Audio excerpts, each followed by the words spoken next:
Hi po ulit sa atin mga boss, mga ka-DA. Binabati ko po ang owner nitong napakagandang Every Wagon kay Sir Ricky and Ma'am Dina from San Jose, California, USA. Ayan po, i-review ko lang po yung mga ginawa po natin sa inyong unit, ma'am sir. DA64W na Sporty Edition 4x2, low roof, dual power sliding door with auto stepboard po ito. Yung kanya pong remote key gumagana. So pagdating naman po sa kanyang makina, K6A turbo engine, 660cc, 3-cylinder, 12 valve, naka-timing chain na po. Ayan, expressway legal po yung ating mga minivan. So dumating yung unit na to galing sa Japan, naka-customize na po, naka-facelift, body kit. So ito po yung ating headlight, naka 3 layer na po siya. So pagdating po sa mga top of the line po ng ating mga wagon, ayan po, naka 3 layer headlight po talaga siya. Ayan, napakaganda po. Napakalinaw pa po ng kanyang headlight. Pagdating naman po sa ating side mirror, galing po Japan yan. Ayan po, nakakabit na po yan nang dumating sa atin. Ayan, meron po siyang repeater at turn signal. So, yung kanyang pong color, yung body color po, kinopya lang po natin sa Navara. Steel gray po ang kanyang kulay. So, yung pagdating naman po sa ating mags, 15-inch po na naka low profile. So, ito pong ating taillight, naka LED na po siya. Ayan, napakaganda po. Nakakabit na po yan nang dumating po sa atin. Ayan, yung bumper niya po sa likod, meron po siyang extension na dati po siya naka-lowered. So, ayan, nag-lift po tayo ng konti.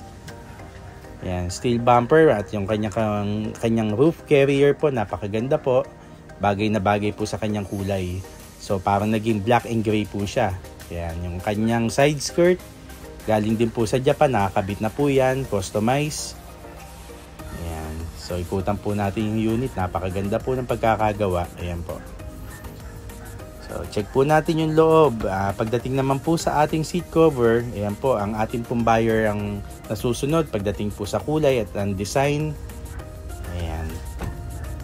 So yung ating headliner po, pinapalitan na po natin yan ng bago. Ayan, may mga pinakabit po sa atin na accessories ang ating buyer, katulad niyang Lenovo na dashcam. Ayan.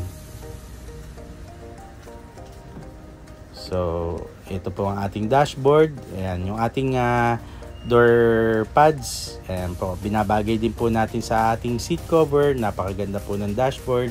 So, meron po kaming ipopost pagdating po dito sa paggawa po namin ng dashboard. Dapat po hindi po naka-fixed type, 3 panel po yung natatanggal. Ayan po yung ginawa namin sa aming dashboard. Kung ano po yung original na dashboard from Japan. So, pag binuo po natin, ganun pa rin po, same. 3 panel po yung natatanggal. Ayan po. So, yung texture niya, napakaganda po. Hindi po siya makinang. Ayan po yung kanyang console box. Ayan, napakadami pong storage ng ating mga minivan. Meron din po sa taas. Ayan, yung ating lagayan ng shades. So, sa mga low roof, ganyan po. Yung kanyang sun visor. Ayan, dinidetail po natin yan. Yung mga yan. Hindi naman po natin pinapalitan. Nire-restore po natin yung dating ganda ng unit from Japan. So left and right po, door assistance. Ayan po. So simpleng-simple lang po tayo pagdating sa ating seat cover. So ayan, pagdating naman po sa ating third row, ayan po, nagpalagay po ang ating buyer ng 2 back seats po. Ayan. So extra fan po, nagpalagay din po sila. Ayan. So optional lang naman po yan. Tulad niya, yan, madami po tayong pwedeng ilagay dyan sa ating loob ng back seats. Yan po.